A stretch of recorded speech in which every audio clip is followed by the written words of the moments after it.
Good morning class. आज अपन conservation of plant and animals के क्वेश्चन आंसर करेंगे। एक्सरसाइज क्वेश्चन फर्स्ट है, डिफरेंशिएट बिटवीन द फ्लाइंग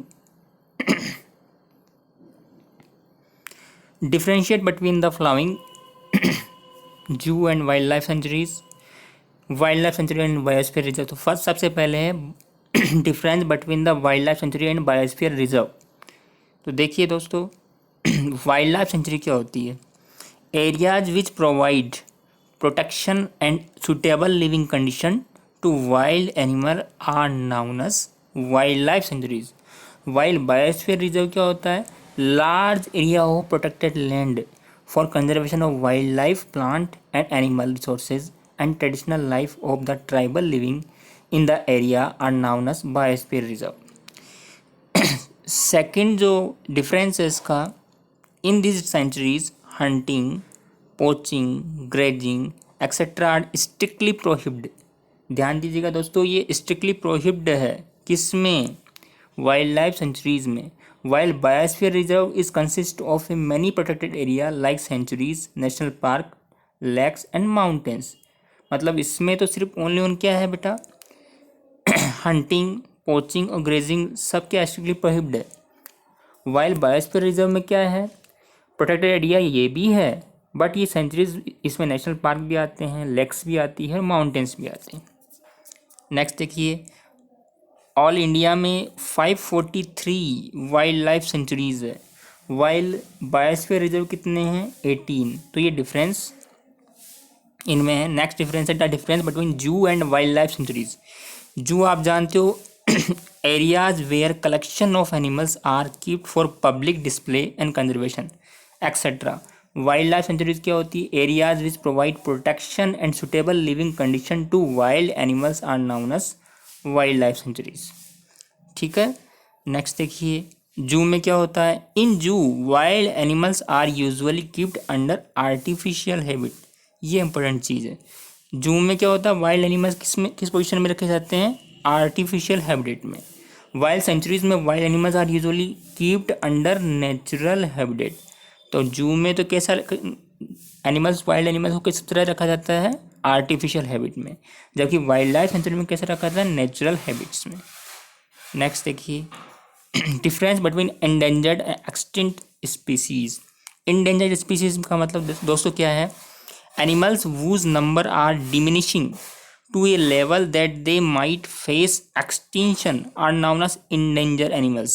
मतलब ये हुआ कि ऐसे एनिमल जिनकी नंबर जो है रेगुलरली कम हो रही है और इस फेज पर है, वो कभी भी विलुप्त हो सकते हैं, कभी भी विलुप्त हो सकते हैं, उसको इंडेंजर्ड स्पीसीज कहते हैं। वाइल एक्सटिंक्ट स्पीसीज में क्या है? The species which no longer exist, जो लंबी अवधि तक अर्थ पर नहीं रह सकती, मतलब नहीं रह पाई। जैसे एग्जाम्पल के तौर पर कौन सा है दोस्तों? डायनासोर। कौन सा है? डायनासोर। डायनासोर्स क्या है? एक्सटिंक्ट स्पीसीज है। दूसरा एग्जाम्पल आपके पास डोडो है। ठीक है। इसी तरह से एग्जाम्पल एंडेंजर्ड में कौन सा है? एंडेंजर्ड में है टाइगर, वाइल्ड बफेलो और बारासिंगा। नेक्स्ट देखते हैं दोस्तों, difference between flora and fauna. देखिए, फ्लोरा जो होता है वो एनिमल्स के, प्लांट्स के लिए होता है, सॉरी माफ कीजिएगा। द प्लांट्स, देखिए फिर बोल रहा हूँ, flora means plants. The plants found in a particular area are terms as flora of that area. और फोना क्या होता है? The animals found in a particular area are termed as fauna of that area. तो flora क्या है? Plants का particular area है, उस टर्म को हम फ्लोरा कहते हैं। और एनिमल्स की जो पर्टिकुलर एरिया में फाउंड होते हैं एनिमल्स, उस पर्टिकुलर एरिया को कहते हैं हम फोना। एग्जाम्पल के तौर पर कौन कौन से हैं दोस्तों फ्लोरा? फ्लोरा है साल, टीक, मैंगो, जामुन, सिल्वर, फंस, अर्जुन एक्सेट्रा। जबकि एग्जाम्पल अगर फोना के लिए कौन कौन से हैं? Chinkara, blue bull, barking deer, chital, leopard, wild dog, wolf etcetera. Next difference है, डिफरेंस के बाद में डिफरेंस तो पूरा हो चुका है। नेक्स्ट है discuss the affect of deforestation on the flying. सबसे पहले वाइल्ड एनिमल्स पर क्या इफेक्ट पड़ा, तो देखिए दोस्तों, वाइल्ड एनिमल्स जो है, forest are the natural habitat of the animals. Forest जंगल जो है एनिमल्स के लिए एक नेचुरल वातावरण प्रदान करते हैं। अगर ये डिफॉरेस्टेशन होगा तो डिस्ट्रॉय होने से उनका नेचुरल हैबिटेट, लिविंग रहने का जो नेचर है वो क्या होगा, ख़राब हो जाएगा। और उनके उसके ख़राब होने से उनका क्या होगा, ना तो वो जी सकेंगे अच्छी तरह से और ना ही ब्रीड कर सकेंगे। अर्थात forest are the natural habitat of the animals, so deforestation will destroy their natural habitat, leaving them with no place to live and breed. Next, environment पर क्या इफेक्ट पड़ रहा है दोस्तों? इन्वायरमेंट पर ये इफेक्ट पड़ रहा है कि trees would means that less carbon dioxide will be used up. ठीक है, ट्रीज करते क्या है, जनरली एटमॉस्फेयर से जो कार्बन डाइऑक्साइड प्रेजेंट होती है उसको एब्जॉर्ब करते हैं ट्रीज, और हम सबको ऑक्सीजन प्रोवाइड करते हैं। अगर ट्रीज की नंबर कम हो जाएगी, डिफॉरेस्टेशन हो जाएगा, कार्बन डाइऑक्साइड का लेवल क्या होगा, एटमॉस्फेयर में इंक्रीज हो जाएगा, और इंक्रीज हो जाने से क्या होगा, ग्लोबल वार्मिंग बढ़ जाएगी। ग्लोबल वार्मिंग बढ़ने से क्या होगा, ग्लोबल वार्मिंग बढ़ने से अर्थ का टेम्परेचर क्या होगा, इंक्रीज हो जाएगा। अगर अर्थ का टेम्परेचर इंक्रीज हो गया, वाटर साइकिल डिस्टर्ब हो गई, तो हो सकता है जो अंटार्कटिका में या ग्रीनलैंड्स में या नॉर्थ पोल पर, साउथ पोल पर जो स्नो जमी हुई है, बर्फ़ जमी हुई है, वह पिघल सकती है और अर्थ उस पूरी पृथ्वी उस पानी में डूब सकती है। ठीक है, तो इन्वायरमेंट पर ये सब अफेक्ट पड़ रहा है अगर ऐसे ही ग्लोबल वार्मिंग होती रही तो इसका इन्वायरमेंट पर क्या अफेक्ट है दोस्तों? Trees would mean that less carbon dioxide will be used up, resulting in its increased amount in the atmosphere.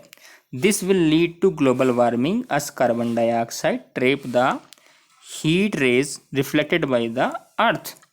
The increase in temperature on the earth disturb the water cycle. किसको disturb कर रहा है दोस्तों? Water cycle को, and may reduce rainfall. This could cause droughts. Next, village, rural areas. The main occupation of people residing in the village is farming. देखिए, आप हम सब जानते हैं विलेज में जितने भी लोग रहते हैं, रूरल एरिया में जितने भी व्यक्ति रहते हैं, उन सब का मेन जो बिजनेस है वो क्या है, फार्मिंग है। और अगर ट्रीज़ की नंबर यदि कम हो जाएगी, सोइल का इरोजन होगा तो टॉप मोस्ट जो फॉसिल सॉइल है वो वहाँ से निकल जाएगी तो फार्मिंग जो होगी आसानी से होगी नहीं तो लैंड फर्टाइल नहीं रहेगी, और फर्टाइल नहीं रहेगी तो फार्मर सारे डिस्टर्ब हो जाएंगे, क्योंकि उनकी जो फसल होती है वो सब बर्बाद हो जाएगी। ठीक है, इसलिए सबसे ज़्यादा विलेज पर भी इन चीज़ों का इन्वायरमेंट पर अफेक्ट पड़ रहा है, विलेज पर अफेक्ट पड़ रहा है, यहाँ तक कि सिटीज़ पर, पूरे वर्ल्ड पर, पूरी दुनिया पर इस चीज़ का अफेक्ट पड़ता है। इसलिए फॉरेस्ट लगाना, पेड़ों को लगाना बहुत अनिवार्य है। ठीक है, तो हम बात करते हैं the man occupation of people residing in the village is farming. Trees resulting in more soil erosion, removal of the top layer of the soil, exposure the lower hard and Rocky layers. This soil has less humus and is less fertile. Hence, a fertile land which a source of living for farmers get converted into a desert. The rural areas largely depend on forest for fuel, fruit, and woods. Deforestation thus has reduced the resources for the villagers. Next है cities. Cities पर इसका क्या effect पड़ेगा? Deforestation in cities can increase the risk of natural disasters like floods, droughts. ठीक है, also the emission of air pollutant from vehicles leads to global warming. तो global warming को increase कर रहा है। ठीक है, नेचुरल जो प्राकृतिक आपदाएं हैं, जैसे फ्लूड्स हुई, बाढ़ हुई, सूखापन हुआ, ये सब कभी भी शहरों में आ सकती है। ठीक है, डिफॉरेस्टेशन की वजह से। नेक्स्ट बात करते हैं अर्थ पर क्या इफेक्ट पड़ रहा है। Due to deforestation, change of floods, droughts, desertification etcetera increase. अगर डिफॉरेस्टेशन ज़्यादा बढ़ता है तो उसके रीजन के कारण बाढ़ का आना, सूखापन आना, मरुस्थलीकरण होना, ऐसे काम ज़्यादा हो जाएंगे, जिससे ग्लोबल वार्मिंग क्या हो जाएगी, बहुत ज़्यादा इंक्रीज हो जाएगी।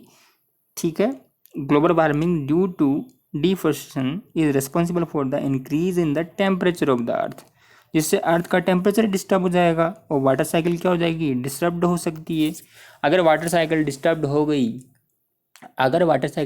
हो गई तो मैंने अभी थोड़ी देर बताया था, नॉर्थ पोल पर, साउथ पोल पर जो बर्फ़ जमी हुई है, स्नो जमी हुई है, वो सारी बर्फ़ जो होगी, आइस जो होगी, वो क्या हो जाएगी, पिघल जाएगी। और आइस के पिघल जाने से वाटर का लेवल अर्थ पर बढ़ जाएगा। वाटर का लेवल समुद्रों में बढ़ जाने से हिंद महासागर, प्रशांत महासागर में बड़ी बड़ी सुनामियाँ आएगी, जिसमें पूरी अर्थ डूब जाएगी। ठीक है, इसलिए अर्थ पर सबसे ज़्यादा इस चीज़ का अफेक्ट पड़ रहा है। नेक्स्ट जनरेशन पर क्या अफेक्ट पड़ेगा, deforestation is changing the environment condition severely, it has cause global warming, soil erosion. Global warming means earth का टेम्परेचर का बढ़ना, soil erosion means drought means सूखापन, फ्लड्स यानी बाढ़ आना, एक्सेट्रा। ये कंडीशन जो है बढ़ जाएगी, और बढ़ जाएगी तो क्या होगा, many species are the verge of extinction because of deforestation and some species are already extinct. तो सारी कुछ स्पीसीज तो ऑलरेडी विलुप्त हो चुकी है, और नेक्स्ट जनरेशन में हो सकता है हम उसको देख भी ना पाए। ठीक है, तो अगर ऐसा ही चलता रहा तो ये कंडीशन बहुत बुरी हो जाएगी। आज के लिए इतना।